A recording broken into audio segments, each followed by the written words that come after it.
Hello, here is my audience. Hello. Okay.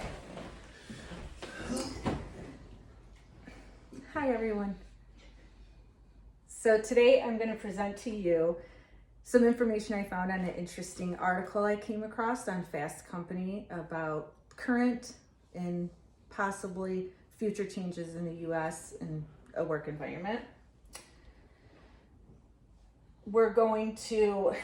I'll give a summary of the article. I'll talk about the management concepts that I found could be used in this article to implement a change. We'll talk about advantages and disadvantages, and then I'll conclude the presentation. So this was written by Aya Moa, and it's called Future Work.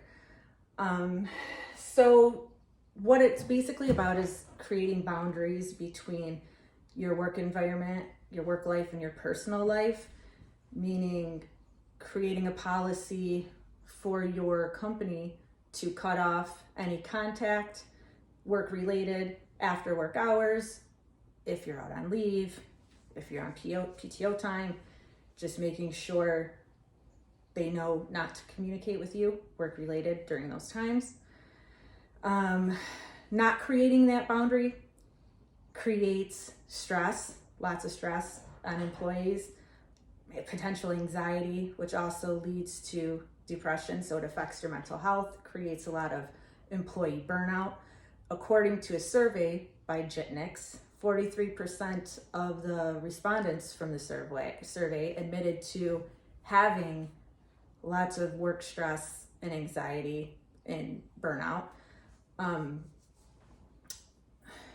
That leads to depression, like I said, so it causes a lot of mental health issues with employees. And to bring all those numbers down and create a more comfortable and better work environment, they would like to, they call it right to disconnect, and which removes the always available work mentality, work culture, and most of the United States. Many other countries already have it mandated, the right to disconnect. You're not supposed to, it's against policy to communicate with people, reach out to them when they're not during work hours or if they're on leave. The US is one of the only countries, very few countries, that don't have that mandate. And I think we should.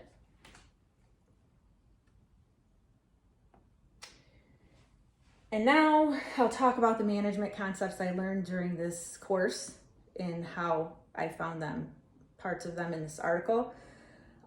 So the mission and vision and value statement of a company. The mission is, what is the reason for being, your organization's reason for being. Vision is, what do you want it to become? And more importantly, in the most common that I saw in this article, is your values. Meaning, what is the company's core values? So is the well-being of your employees important to you? And if it's not, maybe you need to revise your core values and implement that.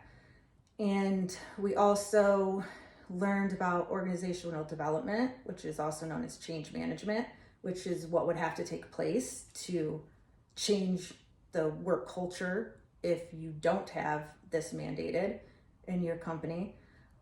Then that leads to leading and planning. So you have to plan the process to initiate this type of change, and you have to lead by example as a leader. Step up, you disconnect, show your employees they have the right to disconnect, lead by example, those shall follow. Then we have obviously some advantages and disadvantages. So one of the advantages of implementing the disconnect is less turnover. Lots of people quit due to the job being too stressful, creating anxiety, and a lot of them quit without saying they're quitting, which was also brought up in this article. Many employees just don't tell you they're quitting, they're too stressed out, they just quit. Healthcare issues, like I said, it creates a lot of mental health issues. So if you give them the right to disconnect, they're less stress, less health issues. Absences, there's, according to the World Health Organization, there's an estimation of 12 billion sick days, absences used for mental health, anxiety, and stress. So that would be quite an improvement if you were to implement it. It improves focus and productivity. If you're less stressed, your productivity is better. Some of the disadvantages, you'll have people who are resistant to change. They've been rewarded for what some companies consider going above and beyond, which is working when you're not supposed to be working.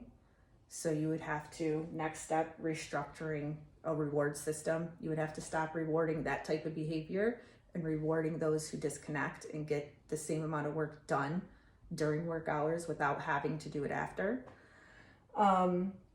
Another disadvantage is just making sure that your employees aren't using their work time as personal time, which you can create a lot of things to monitor that.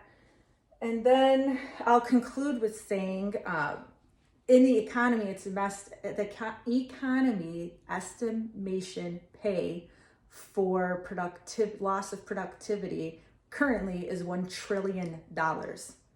So not only if you put this mandate into your company and follow this policy, not only is it better for your employees, for the organization, but it's actually better for the economy. So I think we should all make a change. Thank you. Oh, let me show my viewers again.